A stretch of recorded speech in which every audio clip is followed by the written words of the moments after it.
بسم الله الرحمن الرحیم. السلام علیکم. زمانم د تحسین الله تاثیر خبر وکړو چې خیبر پختونخوا کې د کرپشن یو بل سکینډل مخې ته راغلی دی. محکمه خوراک کې 7 ارب 19 کروڑ روپۍ بې ضابطګیانې شوي دي او په دې کې د ټول نه غټه بې ضابطګي چې ده هغه غنمو اخیستو کې شوې ده. 6 ارب او 13 کروڑ روپۍ چې کوم دي هغه غنمو اخیستو کې بې ضابطګیانې شوي دي، یا په اسان ټکو کې موږ ویلی شو چې کرپشن شوی دی.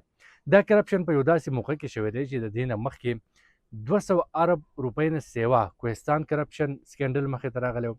بیا 17 ارب روپۍ کرپشن چې کوم دی هغه باقي صوبو کې د آډیټ رپورټ نه بعد مخې ته راغلی. اوس په محکمه خوراک کې دا یو غټ سکینډل مخې ته راغلی دی چې 7 ارب 19 کروڑ روپۍ بې ضابطګیانې شوي دي. په دې کې 6 ارب 13 کروڑ روپۍ چې دي هغه غنمو اخیستو کې کرپشن دی. د دې نه علاوه انصاف فوډ کارت نه شروع کولو باندې تقریبا د 2 کروڑ روپۍ ښودل کېږي چې 17 یا 18 کروڑ روپۍ هغې کې کرپشن شوی دی.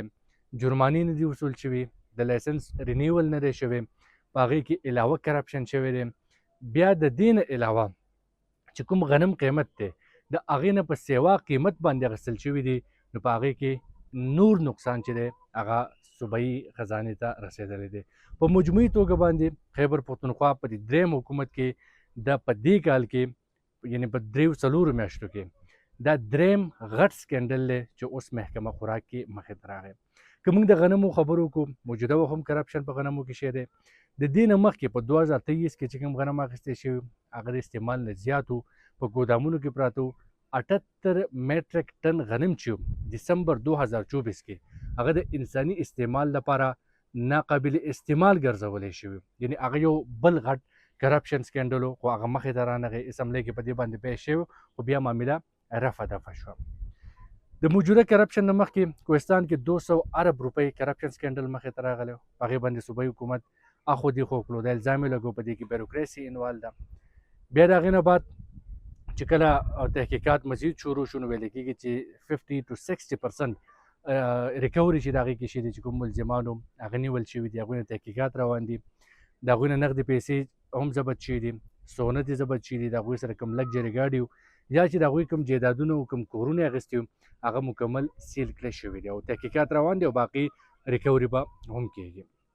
بیا چې کوم 17 ارب روپۍ نور کرپشن په مختلف ضلعو کې د هغې لا پته نه لګي چې د هغې تحقیقات کوم حد ته رسېدلي دي.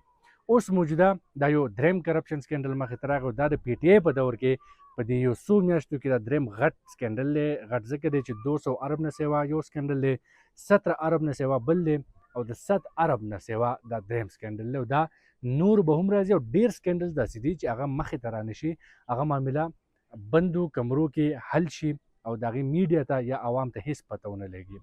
نو چې کوم ښکاره دا راغلو دا په اربونو روپو دی. دا یو داسې صوبه ده چې ملازمین ته تنخواګانې په ټایم نه میلاویږي، ملازمین ته اضافه نه لګي، سرکاري ملازمین ته په هسپتالونو کې دویانې نشته دی، تعلیم صورتحال هم خراب دی. تقریبا 50 لاک نه سیوا ماشومان چې دغه د سکول نه بهر دي، د سکولونو بلډینګونه نشته دی، انفراسټرکچر تباه دی، سړکونو باندې پیسې نه لګي. صبح ویل کېږي چې بس غریبه ده، موږ مالي مشکلات سره مخ یو. خو چې کرپشن ته راشي نو په اربونو روپۍ په یو محکمه کې کرپشن کېږي، که سی ان ډبلیو ده، که محکمه خوراک ده، ایون محکمه سیاحت کې هم ډېر غټ کرپشن شوی دی او هغه د ریسټ هاوسز حوالې سره دی. نو په هغې کې هم یو غټ کرپشن مخې ته راتلونکی دی په نږدې ورځو کې. که د الیامین ګنډاپور خبرې وکړو نو هغه پوره کریډټ ځان ته ورکړي چې موږ پښتونخوا کې دا وکړو موږ دا وکړو، خو هغه د عمران خان د ازادۍ نه علاوه نور هېڅ هم نه دي کړي. عمران خان یې ازاد کړی نه دی، صرف د هغه د ازادۍ دپاره د چغو وهلو نه علاوه هغه نور هېڅ نه دي کړي. که موږ مقابله پنجاب سره وکړو، سیند سره وکړو، یقینا چې نظریاتي اختلاف د هغوی سره کېدی شي، خو کارکردګي که د هغوی ګورې خیبر پښتونخوا نه ډېره ښه ده.